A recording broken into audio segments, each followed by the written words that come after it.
North Korea's leader Kim Jong Un has wrapped up a 6-day visit to Russia, which saw the two countries working to maintain closer relations. During Kim's stay, he visited several Russian facilities and inspected military hardware. Russia's President Vladimir Putin is looking to deepen ties with North Korea. The country has a large arsenal of artillery shells that could be used to replenish Russia's stock, much of which has been used in its war against Ukraine.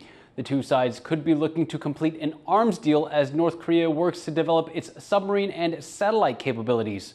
For more on what the Kim-Putin meeting means, our reporter Jaime Ocon spoke to Jenny Town, director of 38 North at the Stimson Center. What is the most significant development to come out of this meeting between Kim Jong Un and Vladimir Putin? Well, realistically, Kim Jong Un and Putin didn't have to meet in order for there to be an arms deal. There's obviously a lot more going on here. And I think the most important takeaway from all of this is that, Russia's really signaling that the way that they look at military cooperation with the North Koreans is much different than what it used to be. We're going to start to see, much deeper Russia-North Korea cooperation at a military level as friends who have a common struggle going forward. And what kind of specific areas do you think we're going to see more cooperation going forward in the future? Satellites, rockets are definitely on the table, and the Russians seem to be very willing to help in these areas.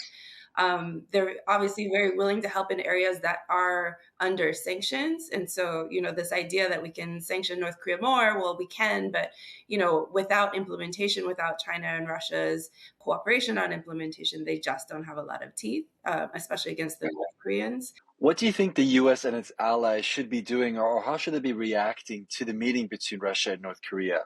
We've seen all the signs. We've seen all the high-level political signaling going on.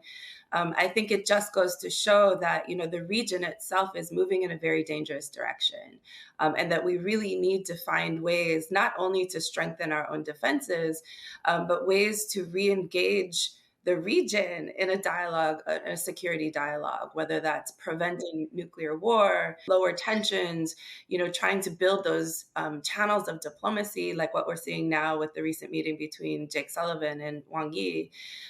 We need more of that going forward, not just with the North Koreans, not just with the Russians, not just with the Chinese, but like in the region as a whole. Otherwise, we're just going to keep barreling towards this block on block competition and really fuel the arms race that's going on in East Asia. That was Jenny Town, director of 38 North at the Stimson Center, speaking to our reporter Jaime Ocon.